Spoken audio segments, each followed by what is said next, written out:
Reka tugusuhuze wowe udukurikiye muri aka kanya, udahwema gukurikirana ibiganiro byacu kuri iyo sengesho.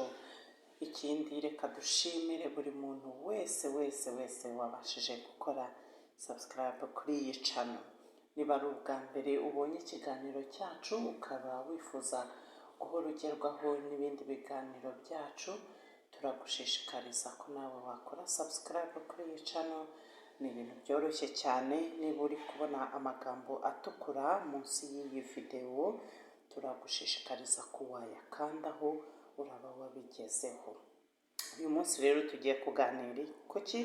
Uyu munsi tugiye kureba ni gute umuntu waba uba mu mujyi ahantu adashobora kubona aho yahinga, uburyo ashobora kubona ibiribwa byoroheje akaba yabyihingira kandi nta sambu afite hafi aho ngaho.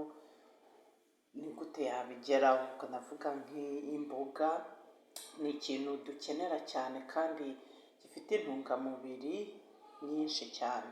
Imboga ni nziza ku buzima bwacu. Ni gute rero wabona imboga udafite ahantu hanini ho kuzihinga? Wenda niba udafite n'akazi, hari igihe uba uri mu rugo nta mafaranga ahagije ufite kandi ukeneye kurya, gutekera abana. Ni gute wabona imboga mu buryo bworoshye cyane? Nibyo tugiye kurebera hamwe uyu munsi.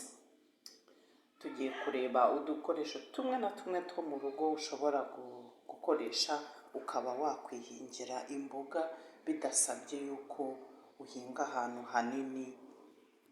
Nuko ubu rero izi ni zimwe mu zo nasaruye muri ubwo buryo ngiye kubereka. Akenshi ushobora gukoresha nk'indobo, ibikoresho nk'ibyo dukoresha mu rugo ushobora kuba wabikoresha nawe ukihingira imboga zagutunga n'abana bawe cyangwa zikagutabara mu gihe udafite amafaranga.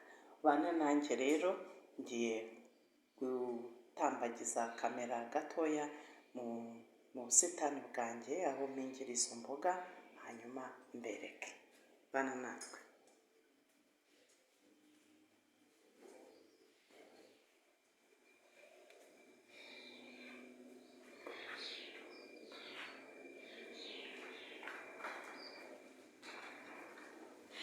Ni ibintu byoroshye cyane, ntabwo bigoye, bishobora kugufasha mu gihe waba nta kazi ufite cyangwa se udakora, kuko abadamu benshi kubera imirimo yo mu rugo abenshi ntabwo babasha kubona uko bakora.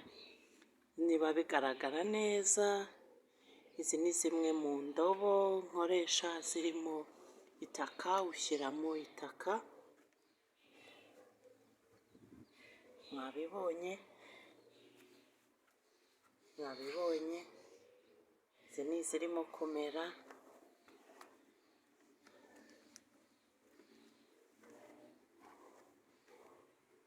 Izi ni izo tumaze gusarura. Izi ni izindi zikiri gukura, urabona ko ntacyo zibaye rwose kandi zimeze neza cyane.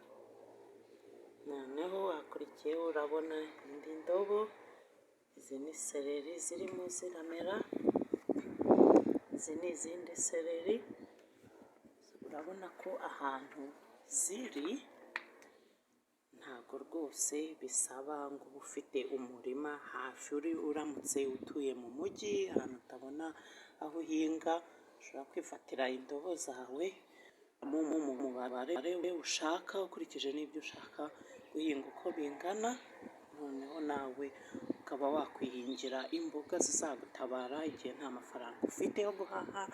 Umugabo se nawe ntarahembwa, niba uri umudamu wo mu rugo ukora utegereza gusaba iposho umugabo, hari igihe nabo baba batorohewe. Urabona ko ushobora kwihingira imboga aho waba uri hose mu mujyi, hehe.